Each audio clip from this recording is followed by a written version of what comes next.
வணக்கம் and welcome to V for you. இன்னைக்கு இந்த வீடியோல பிக் பாஸ் சீசன் 9 45வது நாளோட ரிவ்யூ தான் பார்க்க போறோம். Hello family members, welcome back to my channel. இன்னைக்கு எபிசோடுக்குள்ள போறதுக்கு முன்னாடி வினோத் வந்து அங்க இருக்கிற பொண்ணுங்க கிட்ட அரோரா, ரம்யா இவங்க கிட்ட எல்லாம் கொஞ்சம் தப்பா நடந்துக்கிறாரு அப்படின்ற மாதிரி சோஷியல் மீடியால ரொம்ப வைரலா போயிட்டு இருக்கு.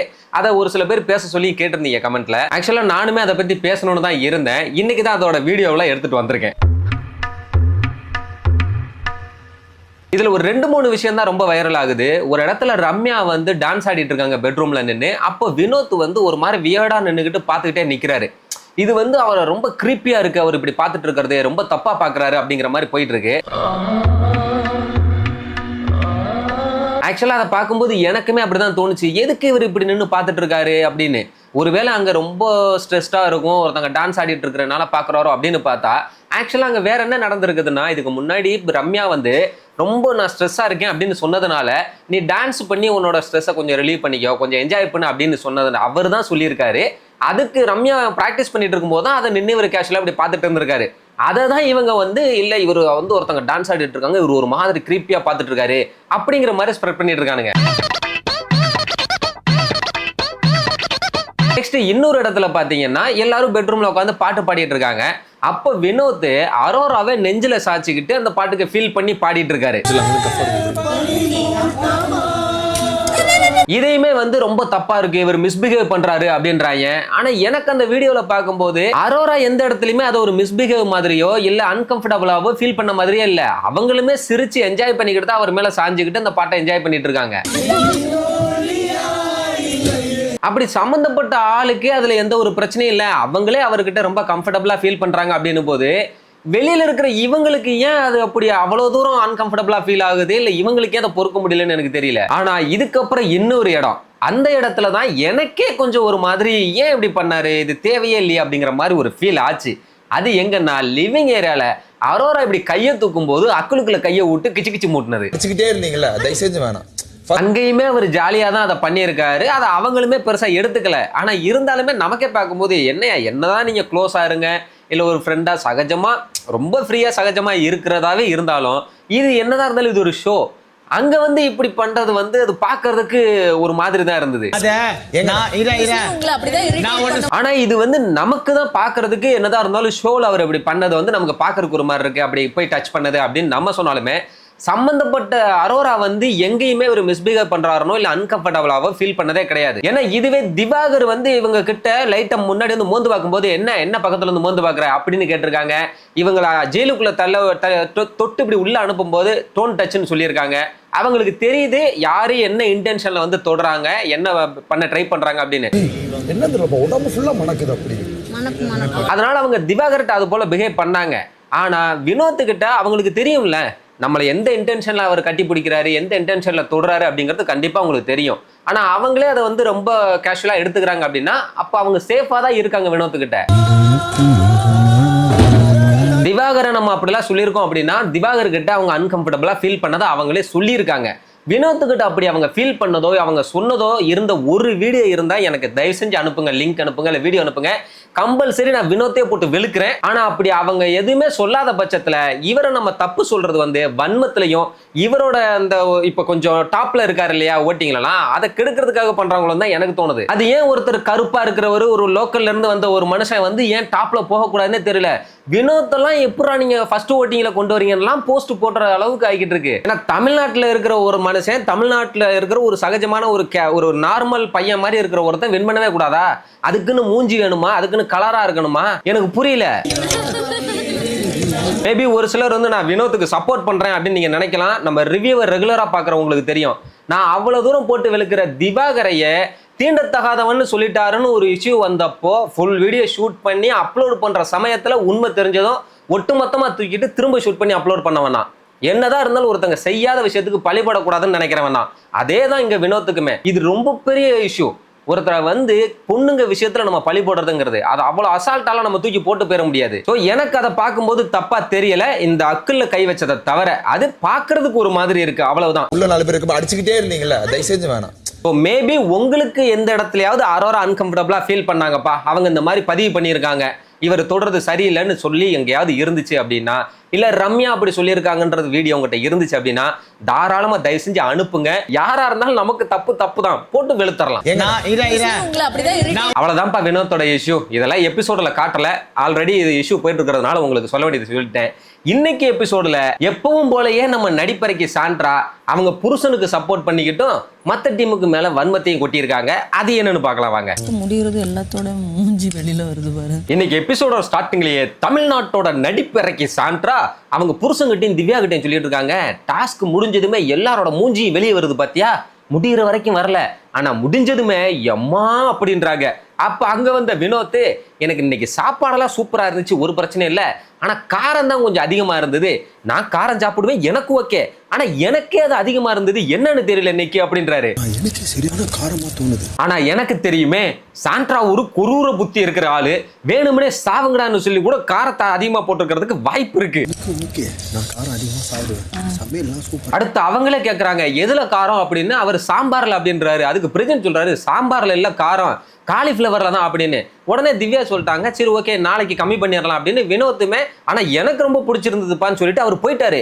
ஆனா சாண்ட்ரா கம்முனே உட்காந்துட்டு அப்படியே சில மாதிரி உட்காந்துக்கிட்டே பார்த்துட்டு இருக்குது. திவ்யா சொல்றாங்க நாளைக்கு நான் பருப்பை வேக வச்சுக்கிறேன்க்கா அப்படின்னு. உடனே சொல்றாங்க இங்க பாரு நாம ஒண்ணு இதுக்காக வரல, ஓகேவா, அதை முதல்ல மைண்ட்ல வச்சுக்கோ அப்படின்றாங்க. அம்மா இதுக்கு இங்க வரல, ஓகேவா. சரி அப்ப இவங்க இதுக்காக வரலன்னா அப்ப யார் இங்க சமையல் பண்றதுக்காக மட்டுமே இங்க வந்திருக்கிறது? இவ்வளவு நாளா கனி சமைச்சு போட்டாங்க, கெமி சமைச்சு போட்டாங்க, பிரவீன்லாம் சமைச்சு போட்டாரு, அப்ப அவங்கலாம் யாரு? வேணும்னா பிக் பாஸ் சொல்லி டெய்லி சாப்பாடை அனுப்பிச்சு விட சொல்லிடலாமா? இதுக்கு இங்க வரல, ஓகேவா, அது மட்டும் மைண்ட்ல வச்சுக்கோ. உள்ள பார்த்தா கெமியுமே தலை கிட்டாதான் சொல்லிட்டு இருக்காங்க, காரம் ரொம்ப அதிகமாயிருச்சு, இது கிச்சன் டீமோட ஃபால்ட் தான் அப்படின்னு. அதுல சம்பந்தமே இல்லாம கமர்தன் வந்து சொல்றாப்ல, இது ஃபால்ட் எல்லாம் ஒண்ணும் கிடையாதுமா, ஒரு சிலர் காரமா சாப்பிடுவாங்க, ஒரு சிலருக்கு காரம் பிடிக்காது அப்படின்னு. அதுக்கு கெமி சொல்றாங்க நான் பசிக்குதுன்னு சொல்லி வந்து கேட்டேன், அதுல காரம் அதிகமா இருக்கு அப்படின்னு சொன்னா உடனே கெமி பேசுற விதம் சரியில்லைன்னு சொல்லிட்டு வந்துட்டாப்ல. நீ ஏன் இப்ப முதல்ல இப்படி பேசுற அப்படின்ட்டு அவங்க, நீ இப்படி புருவத்தை சுருக்கிட்டு பேசுனா நானும் அப்படிதான் பேசுவேன் அப்படின்னு சொன்னாக்கா அமைதியா உட்காரு அப்படின்னு ஒரு மாதிரி பாசியான ஆட்டிடியூட்ல பேசுறாப்ல. அவங்க சொல்லிட்டாங்க நான் ஏன் உட்காரணும், நீ யார் அதை சொல்றதுக்கு அப்படின்னு. இதுல ஏன் கமருதீன் சம்பந்தமே இல்லாம உள்ள வந்தாருன்னே தெரியல. அவங்க ஒரு தலைகிட்ட கம்ப்ளைண்ட் பண்ணிட்டு இருக்காங்க, அதுவும் அது என்னது உட்காரு அமைதியா அப்படின்னு. அதுக்கு அப்புறமுமே கமருதீன் தேவையே இல்லாம ஒரு ஸ்பூன் தான் தர முடியும், இப்ப என்னன்ற அப்படின்னு கேக்குறாப்ல. அவங்க சொல்றாங்க நீ யார் அதை சொல்றதுக்கு, நான் கேப்டன் கிட்ட பேசிக்கிட்டு இருக்கேன் அப்படின்னா நீ அவன்கிட்டே போய் பேசு, என்கிட்டே வந்து பேசுறேன்னு கேட்கமே, டே ஃபூல், நான் அவன்கிட்ட தான்டா பேசிக்கிட்டு இருக்கேன், நீ தான் சம்பந்தமே இல்லாம வந்து குறுக்க பேசிக்கிட்டு இருக்க அப்படின்னா கம்முதுன்னு அசிங்கப்பட்டுட்டாப்ல. ஆனா அதை சமாளிக்க தெரியாம சரி ஓகே இப்போ உனக்கு தர முடியாது என்ன பண்ண போற அப்படின்னு கேக்குறாப்ல. அடே நான் சாப்பிட்டே முடிச்சிட்டேன்டா, நீ தந்தா தரட்டி போன்னு சொன்னாலும் மறுபடியும் சம்பந்தம் இல்லாம தர முடியாது இருக்காப்ல. அது வேற ஒண்ணும் இல்ல, அங்கதான் பக்கத்துல பார்வதி உட்காந்து சாப்பிட்டுக்கிட்டு இருக்காங்க. சார் அவங்களை குஷிப்படுத்துறதுக்காக சம்பந்தமே இல்லாம வம்புக்கு வந்து கெமி கிட்ட சண்டையை போட்டுக்கிட்டு இருக்காப்ல, அவ்வளவுதான். இதுல வேற அடுத்ததா இவரை டான்னு சொல்லிட்டாங்கன்னு வேற சொல்றாரு. அப்புறம் நீ டான்னு சொன்னா நான் இனிமே டீன்னு சொல்லுவேங்க. அவங்க சொல்லிட்டாங்க பிடிக்கலன்னா சொல்லிரு, இனிமே நான் சொல்ல மாட்டேன் அப்படின்னா, ஆமா எனக்கு பிடிக்கல இனிமே சார்னு கூப்பிடு அப்படின்றாரு. டேய் நீ ஒரு ஆளுன்னு உன்னைய சார்னு வேற கூப்பிடுவாங்களா, உன்னைய கமருதீன் தான் சொல்லுவேன் அப்படின்ட்டாங்க. சரி சார்னு சொல்லு, கமருதீனே சொல்லிக்கோ. நெக்ஸ்ட் மார்னிங் வெடிஞ்சதுமே வீட்டோட தலை எஃப்ஜே நல்லா குளிச்சு முழிச்சு ட்ரெஸ் எல்லாம் போட்டுட்டு வியானாவை கூப்பிட்டு எப்படி இருக்கு அப்படின்னு கேட்கிறாரு. அதுக்கு அவங்களும் நல்லா இருக்கு, நாளைக்கு நீங்க சீக்கிரமா தூங்கிருங்க அப்படின்னு அக்கறையா சொல்றாங்க. அடுத்ததா கம்மலை போட்டுக்கிட்டு எப்படி இருக்குன்னு கேட்கிறாரு. அதுக்கு அவங்க எஃப்ஜே அண்ணாவா நல்லா இருக்கு, எஃப்ஜே அண்ணாவா நல்லா இருக்கு அப்படின்னு சொல்லிட்டு அதுல வெக்கம் வேற படுறாங்க. ஏன்னா அண்ணான்னு கூப்பிட்டதுக்கு இவர் என்ன ரியாக்ட் பண்றாங்கன்னு பாக்குறாங்களாமா. ஆனா அவர் சிம்பிளா ஓகேன்னு சொல்லிட்டாப்ல. அண்ணாவா அழகா இருக்கு. இதை எபிசோடுல திடீர்னு பாக்குறவங்களுக்கு என்னடா இது அப்படிங்கிற மாதிரி தோணலாம். ஆனா லைவ்ல அங்க இவங்க ரெண்டு பேருக்கு நடுவுல காதல் கதை மாதிரி ஒண்ணு போய்கிட்டு இருக்கு. ஆனா வியானாவுக்கு ஆல்ரெடி வெளியில ஒரு லவர் ஒருத்தர் இருக்காப்ல, அவர் தான் இவங்களுக்கு பிஆர் வேலையும் பார்த்துக்கிட்டு இருக்காப்ல. உள்ள போறவங்க ஆல்ரெடி வெளியில ஒரு லவரை வச்சுக்கிட்டு தான் உள்ள போய் இன்னொரு காதல் கதையை பண்றானுங்க. நல்லா இருக்கா? நல்லா இருக்கு, நாளைக்கு சீக்கிரமா தூங்கு. நெக்ஸ்ட் அங்க வெளியே பார்த்தா பார்வதி போய் ரம்யாட்ட புலம்பிட்டு இருக்காங்க. அவங்க ரெண்டு பேரும் என்னைய வெறுப்பத்திற்கு ட்ரை பண்ணிக்கிட்டு இருக்காங்களா, எப்ப பாரு என் முன்னாடியே ஒன்னாவே இருக்கிற மாதிரியே பண்ணிக்கிட்டு இருக்காங்க, நான் ஒண்ணு அதுக்கெல்லாம் வெறுப்பெல்லாம் ஆகல அப்படின்றாங்க. வெறுப்பாகலன்னா அதுக்கு என்ன அர்த்தம் தெரியுமா? அதை பத்தி கண்டுக்காம இருக்கிறது. இப்படி எல்லா இடத்துலயும் போய் பேசிக்கிட்டே இருக்கிறது கிடையாது. ரெண்டு பேரும் சேர்ந்து என்ன ட்ரை பண்றீங்க? என்னைய வெறுப்பேத்தணும்னு நீங்க. அடுத்ததா சொல்றாங்க, நேத்திக்கு வந்து உனக்கு எத்தனை புருஷன்னு சொல்லி வேற யாரு கேட்டிருந்தாலும் அது எனக்கு ஒரு பிரச்சனையே கிடையாது, ஆனா அது அவனே வந்து கேட்டதுதான் எனக்கு ஒரு இதுவா இருக்கு அப்படின்னு சொல்ல. அதுக்கு ரம்யாவை சொல்றாங்க, இங்க பாரு, அவங்க ரெண்டு பேரும் பேசிக்கிட்டு இருக்கும்போது நீ ஏதாவது ரியாக்ட் பண்ணாதான் அவங்களுக்கு தோணும், ஓஹோ இவ ஹர்ட் ஆகுறாளா, அப்ப இன்னும் அதிகமா பண்ணுங்கிற மாதிரி பண்ணுவாங்க. நீ கொஞ்சம் விலகி பாரு, அவனை கொஞ்சம் அவாய்ட் பண்ணதான் அவனுக்கு மேல ஒரு இன்ட்ரெஸ்டே வரும் அப்படின்னு சொல்லி ஒரு அட்வைஸ் போட்டுட்டு இருக்காங்க. சொல்லும்போது எனக்கு அது வந்து ஒரு மாதிரியாச்சு. இதை பார்க்கும்போது ஏன்னா கமருதனுக்கு அவ்வளவு டிமாண்டா, ரெண்டு பொண்ணுங்க இப்படி அடிச்சுக்கிட்டு கடுப்பாகுறாங்களே அப்படிங்கிற மாதிரி இருக்கு. நீ அவனை அவாய்ட் பண்ண உண்மையில இன்ட்ரெஸ்ட் வர ஆரம்பிச்சு. அடுத்ததா இன்னொரு டாஸ்க் வச்சாங்க. 3 டீம்லயுமே 2 டீமோட கேப்டன் வந்து இன்னொரு டீமுக்கு யார் பெஸ்ட் ஒஸ்ட் பர்ஃபார்மர் அப்படிங்கிற மாதிரி சொல்லணும் அப்படின்னு. இதுல முதல்ல சாண்ட்ராவும் விக்ரமும் வந்து பாத்ரூம் டீம்ல அமித் வந்து எல்லா இடத்துலயுமே நல்லா பண்ணாருன்னு பெஸ்ட் பர்ஃபார்மரும், ரம்யா வந்து என்டர்டெய்னிங்கா எதுவுமே பண்ணல, அவங்க பண்ண மாதிரி பார்க்கவே இல்லை அப்படின்னு சொல்லி அவங்களுக்கு ஒஸ்ட் பர்ஃபார்மரும் கொடுத்தாங்க. Best Amit, worst Ramya. அடுத்ததா சாண்ட்ராவும் ரம்யாவும் வந்து கிளீனிங் டீமுக்கு சொல்றாங்க. அப்ப டிஸ்கஷன் பண்ணும்போது ஒரு சாண்ட்ரா வந்துட்டு பெஸ்ட் பெர்ஃபார்மர் அவங்க புருஷன் பிரஜினை சொல்றாங்க. இந்த ரம்யா நடான்னா விக்ரம் அவங்கள சொன்னதுனால வம்புக்கு விக்ரம் தான் ஒஸ்ட் பெர்ஃபார்மர், அவர் சொன்ன மாதிரியே நானும் அவர் பண்ணதை எதையுமே பார்க்கல அப்படின்றாங்க. விக்ரம் வந்து நிறைய கிளீனிங் பண்றது அவர் சொன்ன மாதிரி நானும் பார்க்கல. அதே மாதிரியே பெஸ்ட் பெர்ஃபார்மர் பிரஜினை தான் சொன்னாங்க. ஏன்னா ஜட்ஜில் நிக்கிறதே அவங்க பொண்டாட்டி தானே. பிக் பாஸே காரணம் சொல்லுங்க அப்படின்னு கேட்டா அதுக்கு சொல்றாங்க, அவர் கேரக்டரை எந்த இடத்துலயும் விடலையாமா, எல்லா இடத்துலயுமே நிக்காம ஒர்க் பண்ணிட்டே இருந்தாராமா. கேரக்டரைசேஷன் எங்கேயுமே விடாம நேத்து ஃபுல்லா அதை பண்ணிட்டு இருந்தாரு. இந்த டாஸ்க்ல அப்படி என்ன கேரக்டர் கொடுத்தாங்க கேரக்டர்லயே இருக்கிறதுக்கு? எல்லாருமே கிளீனிங் பண்றதுதான், எல்லாரும் அப்படித்தானே இருந்தானுங்க. இன்னொன்னு வந்து கூடவே ஒர்க்கும் வந்து பண்ணிட்டே இருந்தாரு. அடுத்து ரம்யா சொல்றாங்க, விக்ரம் தான் ஒஸ்ட் பர்ஃபார்மரு, அவர் என்டர்டெய்னிங்கா எதுவுமே பண்ணல, அவர் வேலை செஞ்சுமே நான் பார்க்கல அப்படின்றாங்க. அந்த டீம்லயே காமெடியா என்டர்டெயின் பண்றதுக்கு ஸ்கிரிப்ட் பண்றது ஐடியா பண்றது எல்லாமே விக்ரம் தான். அவர் ஒஸ்டாமா, பிரஜின்னு பெஸ்ட் பர்ஃபார்மர் ஆமா. நான் கேட்கிறேன், இந்த டாஸ்க் ஆரம்பிச்சதுல இருந்து பிரஜினை நீங்க எங்கேயாவது பாத்தீங்களா? கொஞ்சம் கமெண்ட்ல சொல்லுங்களேன். இவ்வளவு பெருசா என்டர்டைன்மெண்ட் பண்ணி நான் பார்த்தது இல்ல, வேலை செஞ்சு நான் பார்க்கல. நெக்ஸ்ட் கிச்சன் டீம்ல வந்து சாண்ட்ராவை தான் ஒஸ்ட் பெர்ஃபார்மரா சொன்னாங்க. டாஸ்கோட கான்டெக்ஸ்டே அவங்க புரியாம பண்ணிட்டு இருக்காங்க அப்படின்னு பெஸ்ட் பெர்ஃபார்மர் கனிய சொன்னாங்க. சாண்ட்ராவை சொன்ன ரீசன் தான் அல்டிமேட். ஏன்னா டாஸ்க் என்னங்கிறதே புரியாம தான் பண்றாங்க, அப்படி இல்லைன்னா வேணும்னே வம்புக்கு தான் பண்ணிட்டு இருக்காங்க. டாஸ்க் கொடுத்தா அதுல இருக்கிற கான்டெக்ஸ்ட் புரியாம நிறைய பண்றாங்க. இதுல பாருங்க 3 டீம்லயுமே 3 டீமோட கேப்டன் தான் ஒஸ்ட் பெர்ஃபார்மரா வாங்கி வச்சிருக்காங்க. ஆனா இதுல மத்த 2 டீமுக்கு சொன்னது எல்லாம் கரெக்ட் தான், ஆனா விக்ரம சொன்னது மட்டும்தான் வன்மத்துல சொல்லி வச்சிருக்காங்க. 3 worst performersமே கேப்டன்ஸா. நெக்ஸ்ட் இது முடிஞ்சதுமே இந்த கிச்சன் டீம் எல்லாரையும் கூப்பிட்டு உட்கார வச்சு ஒரு பர்ஃபார்மன்ஸ் ஒன்று போட்டாங்க. இவங்களே ஒரு பாட்டை ஒன்று எழுதி படிச்சு டான்ஸ் எல்லாம் ஆடி. ஆனா நான் என்ன கேட்கிறேன், இப்ப மட்டும் இந்த சாண்ட்ரா, திவ்யா, பார்வதி இவங்களுக்கெல்லாம் தெரியலையா எல்லாரையும் கூப்பிட்டு வச்சலாம் ஒரு பர்ஃபார்மன்ஸ் பண்ணக்கூடாது, டாஸ்க்லயே தான் பண்ணணும் அப்படின்னு? நேத்துக்கு மட்டும் விக்ரம் கேட்கும்போது சொன்னாங்க. அங்க பார்த்தா ரம்யா இவங்களை ஒஸ்ட் பிளேயர்னு சொல்லிட்டாங்களாமா. அதுக்கு உட்காந்து ஃபீல் பண்ணி அழுதுட்டு இருக்காங்க. என்னால முடியல, நான் ரொம்ப ஸ்ட்ரெஸ்டா இருக்கேன், நான் எல்லாரும் வார்த்தையாலேயே வந்து குத்துறாங்க, நான் ரொம்ப ஸ்ட்ராங்கா காட்டிக்கிறேன், ஆனா நான் ரொம்ப வீக் அப்படின்னு இருக்காங்க. நான் ரொம்ப உடஞ்சிட்டேனால இதுக்கப்புறம் எங்க சர்வை பண்ண முடியாது. அதுலயே ரம்யாவுக்கு அவங்கள சொன்னது வந்து பிரச்சனை இல்லையாமா, ஆனா அதுக்கு அவங்க ஒரு ரீசன் சொன்னாங்கல்ல, அதுதான் எனக்கு அப்படின்னு மண்டைய பிச்சுக்கிறாங்க. இவங்க உண்மையிலேயே எதுவுமே பண்ணல, அதை சொன்னதுக்கே இவங்களுக்கு இப்படி இருக்குது அப்படின்னா விக்ரமுக்கு போய் இவங்க ஒஸ்ட் பெர்ஃபார்மர் கொடுத்தாங்களே, அப்ப அதை என்ன சொல்றது? அவங்க ஒரு ரீசன் கொடுக்குறாங்க பாத்தியா எனக்கு. அதை கமருதனுமே கேட்கிறாரு, விக்ரம் உங்களுக்கு ஒஸ்ட் பெர்ஃபார்மர் அப்படின்னு கேட்டா, டேய் நான் மட்டும் முடிவெடுத்தேன்னா நீ என்கிட்ட வந்து கேளு, 2 பேரும் பேசி எடுத்திருக்கோம், என்கிட்ட வந்து கேட்கிற அப்படின்றாங்க. இவங்க தான் விக்ரமுக்கு ஒஸ்ட் பெர்ஃபார்மர் கொடுக்கணும்னு அங்க ஸ்ட்ராங்கா பேசுனதே. சாண்ட்ராவுக்கு நீ என்ன வேணா பண்ணிக்க, பெஸ்ட் பெர்ஃபார்மர் என் புருஷனுக்கு கொடுத்தா போதுங்கிற மாதிரி அவங்க சரின்னு விட்டுட்டாங்க. நான் என்ன சொல்றேன், கேப்டன் சேர்ந்து பேசி அதையுமே கமருதன் கேட்கிறாரு, அப்படின்னா நீ டிஃபெண்ட் பண்ணி பேசிருக்க வேண்டியதானே, விக்ரம் எவ்வளவு நல்லா பண்ணாரு தெரியுமா அப்படின்னா. உடனே ரம்யாக்குள்ள இருக்கிற வன்மம் வெளியே வந்துருச்சு. டேய் நானும் தான்டா நல்லா பண்ணேன், உங்க கேப்டன் அப்ப என்னைய சொன்னாருல, நான் எவ்வளவு ஹார்ட் ஒர்க் பண்ணேன் தெரியுமா, ஆனா விக்ரம் வந்து நான் பண்ணதை பார்க்கவே இல்லைன்னு சொன்னார்ல, அதே மாதிரி நானுமே அவர் பண்ணதை பார்க்கல அப்படின்றாங்க. நானும் நல்லா பண்ணேன்டா, உங்க கேப்டன் என்ன சொன்னாரு. இதுலயே பச்சையா தெரியுது இவங்க கோவத்துல வன்மத்துல தான் அப்படி சொல்றாங்க அப்படின்னு. ரம்யா இந்த சீசனோட ஸ்டார்டிங்ல இருந்து அப்படிதான், best performer, worst performer nomination எதுலையுமே இவங்க பேரை யாராவது சொல்லிட்டா உடனே போய் காரணமே இல்லைனாலும் வம்புக்கு அவங்க பேரை சொல்லிட்டு வருவாங்க. பண்ணி நான் பார்த்ததே இல்ல, நான் நேத்து எவ்வளவு ஹார்ட் ஒர்க் பண்ண தெரியுமா. அடுத்ததா நேத்தே எஃப்ஜே ஒன்று சொன்னார் இல்லையா, கிச்சன் டீம் வந்து இந்த டாஸ்கை வந்து வேற பக்கம் டைவர்ஷன்ல கொண்டுட்டு போறீங்க, நீங்க மெனுலாம் எழுதி வைக்க கூடாதுன்றதுக்கு இது ஒன்றும் டைவர்ஷன் எல்லாம் வராது அப்படின்னாங்கல்ல நடிப்பு அறைக்கி. அதுக்காகவே பிக் பாஸ் இன்னைக்கு ஒரு ஸ்லேட் ஒன்று அனுப்பிவிட்டு இந்த ஸ்லேட்ல தான் யாருக்கு என்ன வேணுமோ அதை எழுதி வைக்கணும், அதை பார்த்து தான் கிச்சன் டீம் சமைச்சு அதை அவங்களுக்கு பரிமாறணும் அப்படின்னு கொடுத்து விட்டாப்ல. அப்போ மட்டும் நீங்க சாண்ட்ராவோட மூஞ்ச பார்க்கணுமே, எப்பா பார்வதியே கேக்குது என்னன்னு, அப்ப இதுக்கு பேரு தான் ஆப்பானே அப்படின்னு கேக்குது. இதுக்கு பேர் தான் ஆப்பானே. நெக்ஸ்ட் இப்படி சொன்னதுமே சாண்ட்ரா போயிட்டு அங்க திவ்யா ஒரு இதை சமைச்சிட்டு இருக்காங்க, அவங்ககிட்ட போய் சொல்றாங்க இனிமே அவங்க எழுதி கொடுத்ததை தானே சமைக்கணும், இதை தூக்கி ஃப்ரிட்ஜில் வச்சிரு அப்படின்றாங்க. அப்போ வினோத் வந்து எதை எழுத போறாரு, அதுக்கு உடனே பார்வதி எரிச்சல் ஆகுறாங்க, என்னங்க இது இப்படி ஆளாளுக்கு வந்து எழுதிக்கிட்டே இருந்தா எப்படி அப்படின்னு. அதுக்கு சாண்ட்ரா வந்துட்டு ஒவ்வொரு ஆளும் இப்படியே வந்து எழுதிக்கிட்டு இருந்தா என்னதான் பண்றது அப்படின்றாங்க. ஆனா வினோத்தே சொல்றாப்ல, புதுசாலாம் எனக்கு வேணாங்க, நீங்க ஆல்ரெடி இப்போ ஒன்று சமைச்சுக்கிட்டு இருக்கீங்களே அதுலயே எனக்கு செஞ்சு கொடுங்க, நான் அப்படியே எழுதி தரேன் அப்படிங்கிறாரு. திருப்பி வந்து அடுத்த ஆர்டர் ஒவ்வொருத்தங்களா என்ன ஆர்டர், ஒவ்வொருத்தரா வந்தாலுமே சமைச்சு கொடுக்கணுங்கிறது தான் அந்த டாஸ்க்கு. அதுவே இந்த நடிப்பிறக்கியால முடியலன்னா கதவை திறக்க சொல்லி வெளியே வந்துட வேண்டியதானே. செஞ்சிட்டீங்க, அதனால அப்படியே அதே கொடுத்துறேன். நெக்ஸ்ட் எல்லாரும் லஞ்ச் சாப்பிட்றதுக்காக வந்தாங்க. அப்ப அரோரா வந்து திவ்யா கிட்ட கத்திரிக்காய் இல்லையா அப்படின்றாங்க. உடனே அங்க இருந்து சாண்ட்ரா திவ்யா அப்படின்னு கூப்பிட்டுட்டு கண்ணு காமிச்சிட்டு ஏதோ பேசுறாங்க கண்ணுலயே. அப்புறமா பார்த்தா தான் தெரியுது சமைச்சது தூக்கி ஒளிச்சு வச்சிருக்காங்க. கத்திரிக்காய் இல்லையா, திவ்யா கேட்டவருக்கு தான். அதை எடுத்து திவ்யா கொடுக்கும் போதே சொல்றாங்க இது செம காரமா இருக்கு, அப்புறம் யாராவது வந்து காரம் அதிகமா இருக்குன்னு சொன்னீங்கன்னா நான் கடுப்பாயிருவேன் அப்படிங்கிற மாதிரி சொல்றாங்க. அடுத்ததை பார்த்தா கெமியை வந்து எனக்கு கொடுன்றாங்க. கெமி நீ காரமா சாப்பிட மாட்டல, இது ரொம்ப காரமா இருக்கு, உனக்கு வேணாமா அப்படின்னு சொல்லி கேட்டாலுமே தயிர் போட்டாதான் காரத்தை சாப்பிடலாம்ல, பரவாயில்ல குடுன்னு சொல்லுங்க, அப்புறம் ஓ இஷ்டம் அப்படின்னு சொல்லி கொடுத்துட்டாங்க. கெமி செம்ம காரமா இருக்கு, ஐம் சாரி. எனக்கு இதுல ஒன்னே ஒண்ணுதான், அதை ஏன் எடுத்து ஒளிச்சு வச்சாங்க?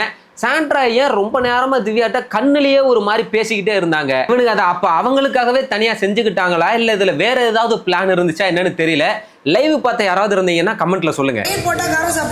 சாப்பிடு. அடுத்ததா நான் தயிர் போட்டு சாப்பிட்டுக்கிறேன்னு சொல்லி வாங்கிட்டு போயிட்டு இப்ப கெமி கேக்குறாங்க ஏன் இவ்வளவு காரமா இருக்கு அப்படின்னு. அதுக்கு இது திவ்யா சொல்றாங்க, இங்க பாரு கெமி இது மொத்தமா எல்லாம் செய்யல, இது வினோத்தனை கேட்டாரு அவருக்காக தனியா செஞ்சது அப்படின்னா ஏன் எல்லாருக்கும் பரிமாறுறீங்க, அப்படின்னா எல்லாருக்கும் பொதுவா தானே நீங்க காரம் போட்டிருக்கணும் அப்படின்றாங்க. டாஸ்க்ல எழுதி இருந்தது, இதுக்கு எனக்கு சம்பந்தம் கிடையாது, எல்லாருக்கும். கெமி பேசுறதுல என்ன பாயிண்ட் இருக்குதுன்னு எனக்கு தெரியல. அது ஒருத்தருக்காக செஞ்சது, காரம் அதிகமா தான் போட்டிருக்குதுன்னு சொல்லிட்டாங்க.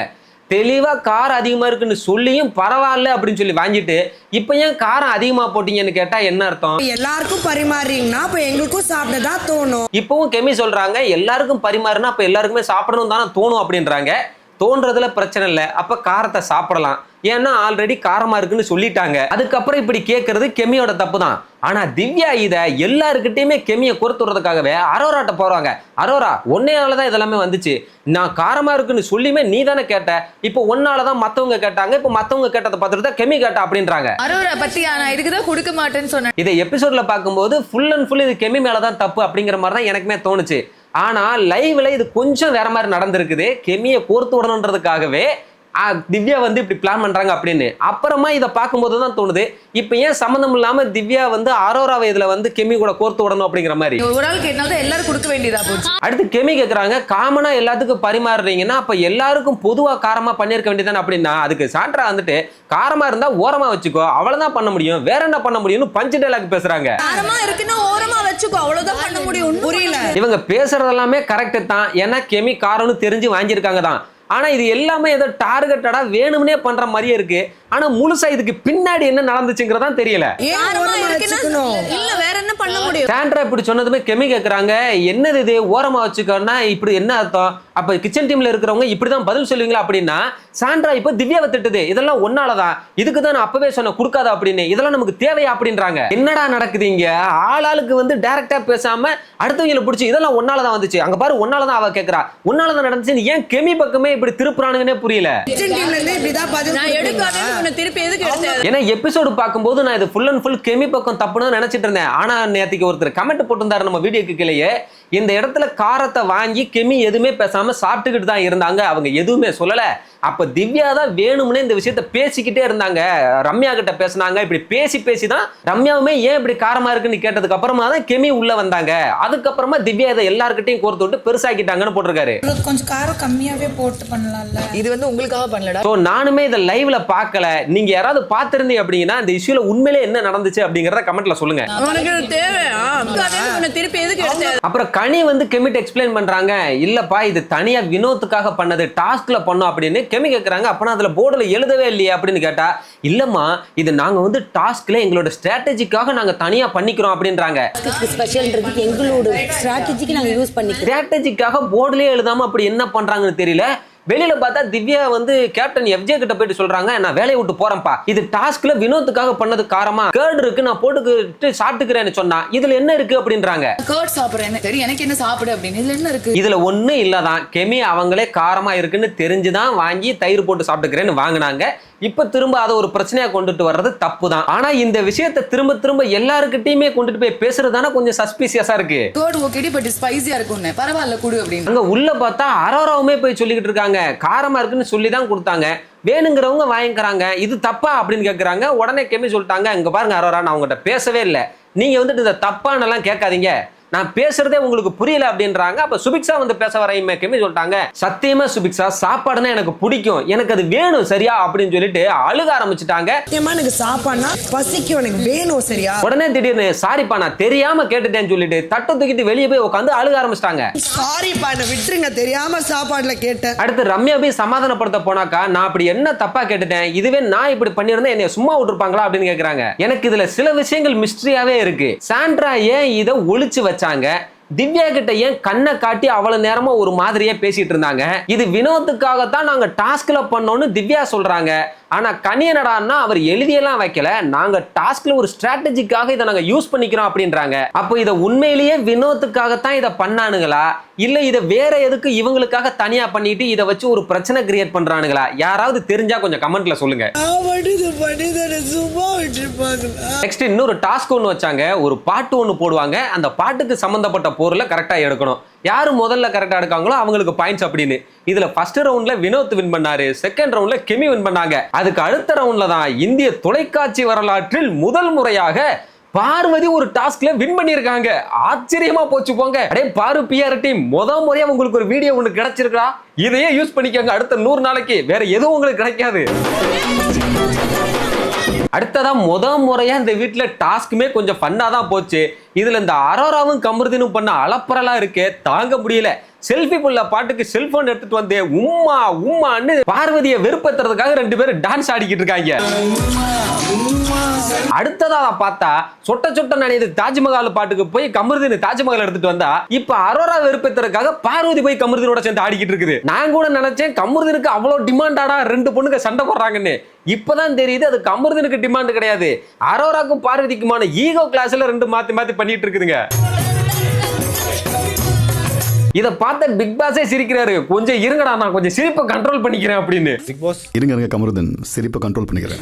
நெக்ஸ்ட் கனி வினோத் இவங்கெல்லாம் ஒரு இதை எடுக்கிறதுக்காக ஓடுனாங்களா, அப்ப டக்குன்னு வந்து வினோத்தை இடிச்சதுல கனி கீழே விழுந்து முட்டியை பெத்துக்கிட்டாங்க.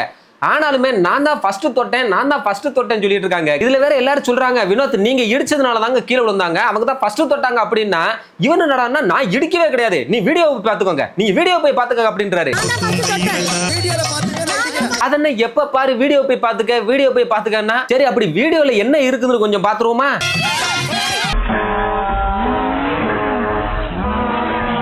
இதுலதான் தெளிவா தெரியுது அவர் போய் ஃபோர்ஸா இடிக்கிறது, அப்புறம் வீடியோல பாத்துக்காங்கன்னு சொல்லிட்டு இருக்காரு.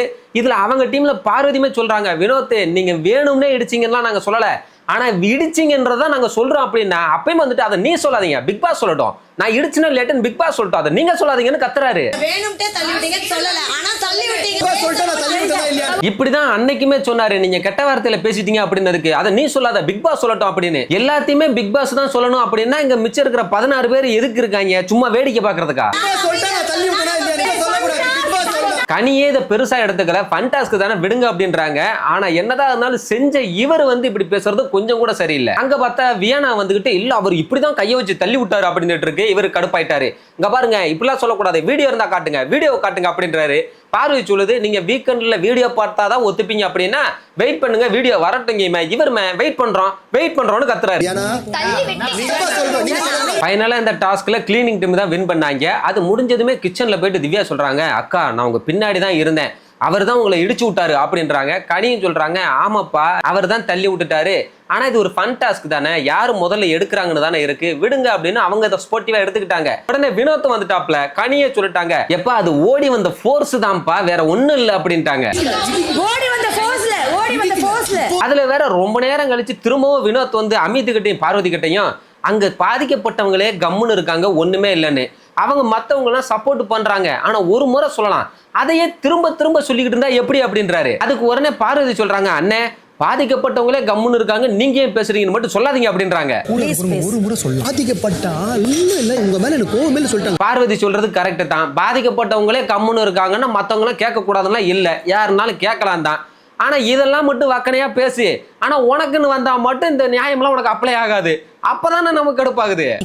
ஒரு ஆள் அவங்களே கம்முன்னு இருக்காங்கன்றத தயவு செய்து சொல்லாது. வினோத் திரும்ப திரும்ப ஒரே விஷயத்தை தான் சொல்லிட்டே இருக்காப்ல, அது ஏன் திரும்ப திரும்ப சொல்லிக்கிட்டே இருக்காங்க, அப்படி சொல்லிக்கிட்டே இருக்கும்போது தானே எப்படி இருக்கும் அது ஏன் வேணும்னே பண்ண மாதிரி ஆகுதுல அப்படின்றாரு. கேட்கறதெல்லாம் நியாயம்தான், ஆனா அதுக்கு நாமளுமே டக்குன்னு அவங்க கீழே விழுந்ததுமே ரியாக்ட் பண்ணி அச்சச்சோ சாரிக்கா தெரியாம பண்ணிட்டேன் வேணும்னால இடிக்கல அப்படின்னு சொல்லி இருந்தா அங்க யாருமே அப்படி கேட்க போறது இல்ல. நாம கேட்டு இருந்தா இப்ப இப்படி பேசலாம், ஆனா நாம அப்படி கேட்டோமா, நாம தான் எடுத்தாப்லயே நான் இடிக்கவே இல்லை வேணும்னா போய் வீடியோ பார்த்துக்கோங்கன்னு சொன்னோமே, அப்ப அதை உனக்கு நிரூபிக்கிறதுக்காக அவங்க பேசத்தானே செய்வாங்க. பழி சொல்றாங்க பாரு, உங்களுக்கு எப்படி இருக்கும் பாரு. இப்ப வந்துகிட்டு தெரிஞ்சோ தெரியாமலோ அப்ப நடந்திருக்கலாம் அப்படின்னு இப்ப ஒத்துக்கிட்டா அப்போ உனக்கு நிரூபிக்கிறதுக்காக அவங்க பேசுனதெல்லாம் கரெக்ட் தானங்க. கேக்குறாங்கன்னு வச்சுக்க ஒரு வாட்டி கேட்கலாம். அடுத்ததா பாயிண்ட்ஸுக்காக மீட்டிங் நடந்தது. அதுல ரம்யா கிளீனிங் டீமுக்கு 3 கிச்சன் டீமுக்கு 1 கொடுத்தாங்க. அதுல கிச்சன் டீம் என்டர்டெய்னிங்கா ஒண்ணுமே பண்ணல, பிக் பாஸ் போட்ட ரூல்ஸுமே ஃபாலோ பண்ணல, காலையில இருந்து இப்போ வரைக்கும் இவங்க யூனிஃபார்மே போடல அப்படின்னாங்க. இப்படி மார்க் கொடுத்துட்டு போனதுமே கிச்சன் டீம்ல ஒரு டிஸ்கஷன் பண்றாங்க. திவ்யா வியானா சொல்றாங்க அவங்களுக்குலாம் எதுவுமே கொடுக்க வேணாம், என்ன கேட்டா ஒண்ணு கூட கொடுக்க கூடாது, முட்டை மார்க் தான் அப்படின்றாங்க. எனக்கு வேண்டாம் முட்டை மார்க் தான். இது வன்மத்துல பண்றது அவ்வளவுதான், இதை தவிர அவங்களுக்கு வேற என்ன தெரியும். அங்க விக்ரம் பாத்ரூம் டீமுக்கு 2 பாயிண்ட் கொடுக்குறாப்ல, அடுத்து கிச்சன் டீமுக்கு 1 பாயிண்ட் கொடுத்தாப்ல. ரொம்ப பேஸ் லெவல் என்டர்டைன்மெண்ட் தான் இருக்கு, உங்களுக்குள்ளே நிறைய கன்ஃபியூஷன்லாம் இருக்கு, இதை எப்படி கொண்டுட்டு போகணும் அப்படிங்கறதுல இன்னும் நிறைய உங்க கிட்ட இருந்து என்டர்டைன்மெண்ட் எதிர்பார்க்கிறேன் அப்படின்னாப்ல. பார்வதி சாண்ட்ரா திவ்யா எல்லாம் வச்சுக்கிட்டு என்டர்டைன்மெண்டா நல்ல ஒரு எதிர்பார்ப்பு தான். பேஸ் லெவல் என்டர்டெயின்மெண்ட்னு ஒன்னு ரொம்ப சின்னதா பண்றீங்க. நெக்ஸ்ட் வந்தாங்க நடிப்பறக்கி சாண்ட்ரா, அவங்க வந்ததுமே பாத்ரூம் டீமுக்கு 1 தான் கொடுத்தாங்க, ஆனா கிளீனிங் டீமுக்கு 4 காயின் கொடுக்குறாங்க. ஏன்னா இவங்க எதுவுமே பண்ணலையாமா, அவங்க தான் நிறைய என்டர்டெயின்மெண்ட் பண்ணாங்களாமா, அதையும் இவங்க பார்த்தாங்களாமா. இன்னைக்கு அது அந்த கேம் அப்பான மாதிரி தெரியல, இது பச்சையா தெரியுது அவங்க புருஷன் இருக்காருன்றதுக்காகவே அந்த டீமுக்கு அதிகமா கொடுக்குறாங்கன்றது. 4 காயின் கொடுக்க போறோம். இன்னைக்கு நிறைய என்டர்டெயின்மெண்ட் எல்லாம் பண்ணாங்க, ஏன்னா அவங்களுமே பண்ணாங்க. ஒவ்வொரு டைம் பாத்ரூம் போகும்போது புதுசா பாட்டு படிச்சானுங்க, டான்ஸ் ஆடினானுங்க, கொட்டடிச்சுட்டு ஆடினானுங்க, இங்க கிச்சன் ஏரியாவில் வச்சுக்கிட்டும் பாட்டு பாடி ஆடினானுங்க. ஆனா அவங்களுக்கு 1, ஏன்னா அங்க சபரி, வினோத், ரம்யா இவங்க எல்லாரும் இருக்காங்கல்ல, இவங்க இப்படி கொடுத்ததுல அவங்க டீம் ஆளுகளே ஷாக் ஆகுறாங்க, கிளீனிங் டீமுமே ஷாக் ஆகுது, எது 4 அப்படின்னு. அதை ஏன் இப்படி கொடுத்தீங்க அப்படின்னு கேட்டா அதுக்கு நடிப்பறைக்கு ஒரு அற்புதமான ஒரு விளக்கம் ஒன்று கொடுத்தாங்க பாருங்க. ஏய் இவங்களுக்கு கொடுக்க கூடாது, அதனாலதான் அதுதான் பிரச்சனையே அப்படின்றாங்க. நிறைய கொடுத்துருக்கீங்க, கொடுக்க கூடாது, உங்களுக்குள்ளதான் பிரச்சனை. ஏன்டா இவங்களுக்கு கொடுக்க கூடாது அப்படிங்கிறதுக்கும் அவனுங்களுக்கு 4 கொடுக்கறதுக்கும் என்ன சம்பந்தம் இருக்கு? ஏன் அவங்களுக்குமே 1 கொடுக்கலாமே நேத்திக்கு மாதிரி? ஏன்னா அவங்க புருஷனுக்கு காலையில தான் பெஸ்ட் பெர்ஃபார்மர் கொடுத்துருக்காங்க. இப்ப அதிகமா பாயிண்ட் கொடுத்து அவங்க டீம் வின் பண்ணாங்கன்னா அவங்க புருஷனுக்கு ஏதாவது கிடைக்கிறதுக்கு வாய்ப்பு இருக்கு. அதனாலதான் தனியா ஒரு பிளானை போட்டு அவங்க டீமுக்கிட்டே கேட்காம அவங்க எல்லாம் முட்டை மார்க் கொடுக்கணும்னு சொல்லியுமே தனியா ஒரு ஃபேமிலி கேம் ஆடி இருக்காங்க. அந்த பிரச்சனையெல்லாம் ஏற்றி விடணும்னு சொல்றாங்க. ஏன் சேதன்னு இதெல்லாம் உங்க கண்ணுல படவே இல்லையில? படாது, கவலைப்படாதீங்க, நாங்களாம் ஒண்ணு தப்பா எடுத்துக்க மாட்டோம், ஒன்றும் பிரச்சனை இல்லை. வேலையெல்லாம் பண்றதை நாங்க பார்த்தோம், அதனால அவங்களுக்கு 4. அடுத்து இன்னைக்கு வின் பண்ணதுனால கிளீனிங் டீமுக்கு பிரியாணி ரிவார்டா அனுப்பி விட்டாங்க. உடனே இதை நமக்கு அதிகமா பாயிண்ட் கொடுத்த கிச்சன் டீம் கூட ஷேர் பண்ணி சாப்பிடுவோம் அப்படின்னாங்க. ஆனா அவனுங்க என்னடான்னா நம்ம காலையில இருந்து எவ்வளவு சமைச்சு போட்டோம், அதுல இருந்து ஒரு வாய் கூட வாங்கி சாப்பிடக்கூடாதுன்னு சொல்லி எங்களுக்கு வேண்டாம் அப்படின்ட்டாங்க. உடனே இதுல பிரஜினுக்கு மன வருத்தம். கெமி கேட்குறாங்க ஏங்க அப்செட்டா இருக்கீங்க அப்படின்னு கேட்டா அப்செட் எல்லாம் இல்ல, எல்லாருக்கும் ஷேர் பண்ணி சாப்பிடலாம்னு பார்த்தோம், அதனாலதான் அப்படின்றாரு. அதெல்லாம் கிடையாது இவருக்கு, அதனாலலாம் ஒன்றும் ஃபீலிங் இல்லை. அவருக்கு பொண்டாட்டியை விட்டுட்டு பிரியாணியை சாப்பிட்றதுக்கு மனசு வரல, அதுக்குத்தான் இவர் அப்படி நிக்கிறாப்ல. நல்ல புருஷன் தான், ஆனா பேட் கண்டஸ்டன்ட். ஏன் பாப்சிட்டா இருக்கீங்க? எல்லாரும் கொடுத்தாங்க நம்ம ஆசைப்பட்டோம். அவ்வளவுதான் மக்களே, இதோட இன்னைக்கு எபிசோடு முடிஞ்சு போச்சு. இன்னைக்கு எபிசோடு எப்படி இருந்தது அப்படின்றத பத்தி கமெண்ட்ல சொல்லுங்க. இந்த வீடியோ உங்களுக்கு பிடிச்சிருந்தா வீடியோ லைக் பண்ணுங்க, ஷேர் பண்ணுங்க, கமெண்ட் பண்ணுங்க, மறக்காம நம்ம சேனலுக்கு சப்ஸ்கிரைப் பண்ணி கொஞ்சம் சப்போர்ட் பண்ணி விடுங்க. நான் நாளைக்கு உங்களை மீட் பண்றேன். அது வரைக்கும் டாடா.